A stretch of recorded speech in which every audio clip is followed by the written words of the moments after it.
We're at the New Jersey Hook 'em and Make and Take again, and working on our cauldron crepes. And each doing a little bit different.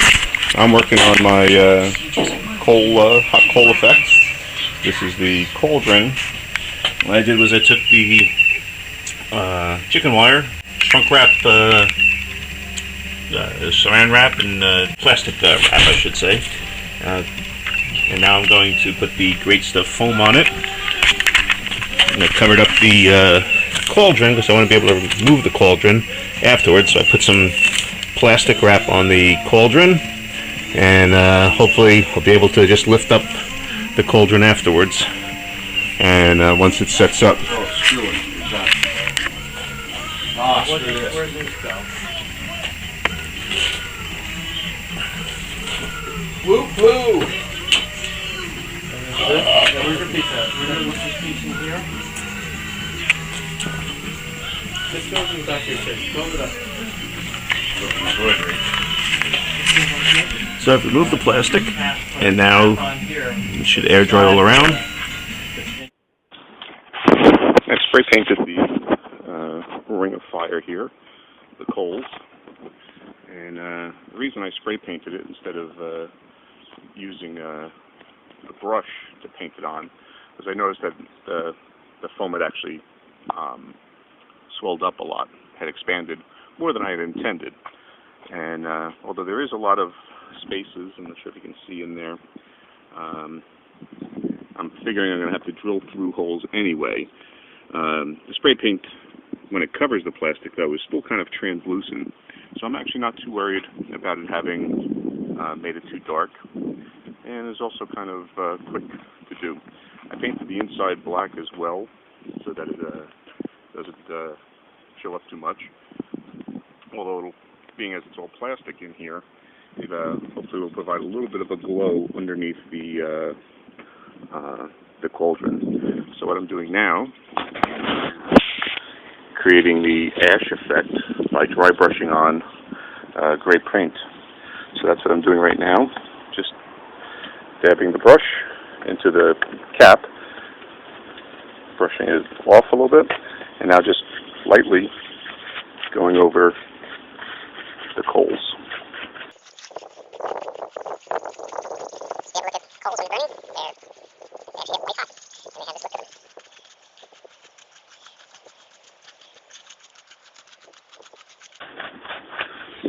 Now I'm going to swing my board around so I can actually work on it easier. Okay, here's my cauldron. Again, it's not rusted yet. That'll be coming soon enough. It'll be sitting up on some wood blocks that are underneath, 2x4s that are on end. And they have holes drilled through them to allow the feet of the cauldron creep to slide through them.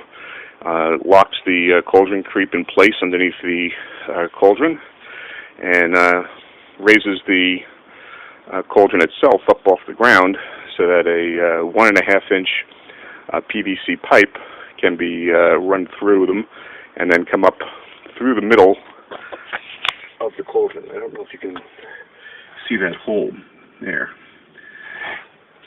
And that'll be connected to the fog killer, and then that piece of wood right there will be laying flat, and it'll diffuse the fog, and hopefully create a nice rolling boil look to the cauldron. However, what it does also, this setup, and what I like about the way I've done this, rather than creating the coals as an integral part of the cauldron so that they all move at the same time, is that, for one, this allows me to store this separately. It's completely portable. And so what it does, it can fit completely around the cauldron, and it'd be brought in underneath there. There. Now the cauldron looks like it's sitting on top of those holes. The other thing that I did to make sure that I would be able to gain access, and it's also quite flexible, so if I need to pull it out like this, it flexes nicely. So, laying this upside down, you can see there's a tunnel in here. And so what I can do is just lay the lights down inside here.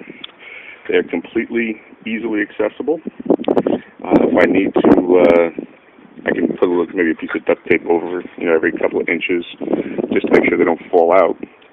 But if for some reason the lights go bad, simple enough just to pull them right out, put in a new strand of lights, slide it right back underneath the cauldron,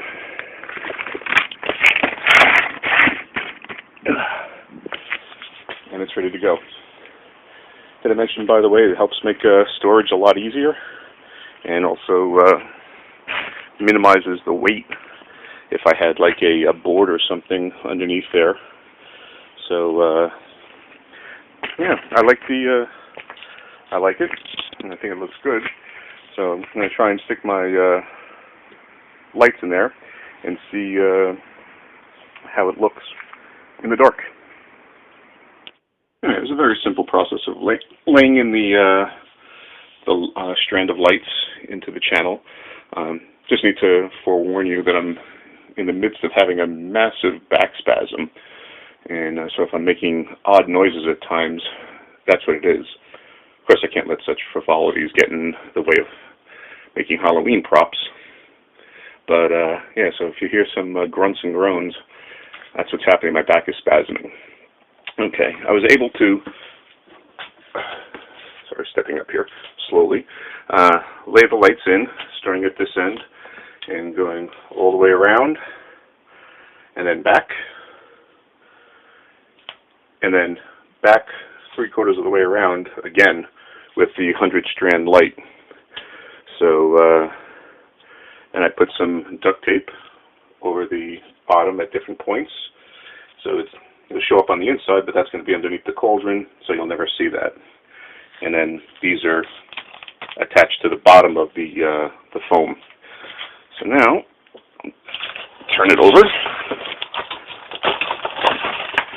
and you can see the lights actually stay inside. Maybe have to hide them a little bit better in certain points,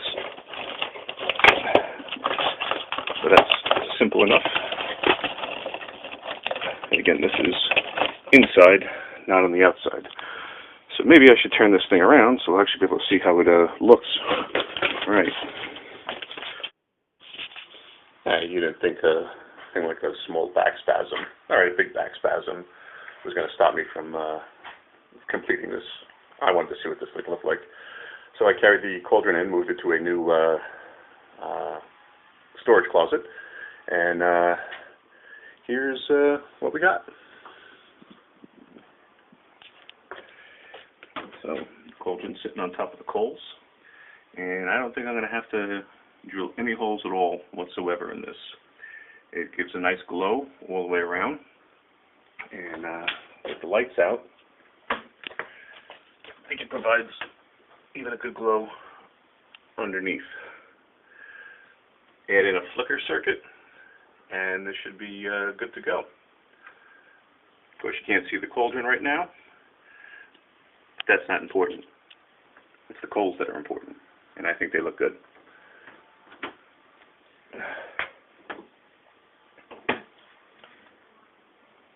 Okay.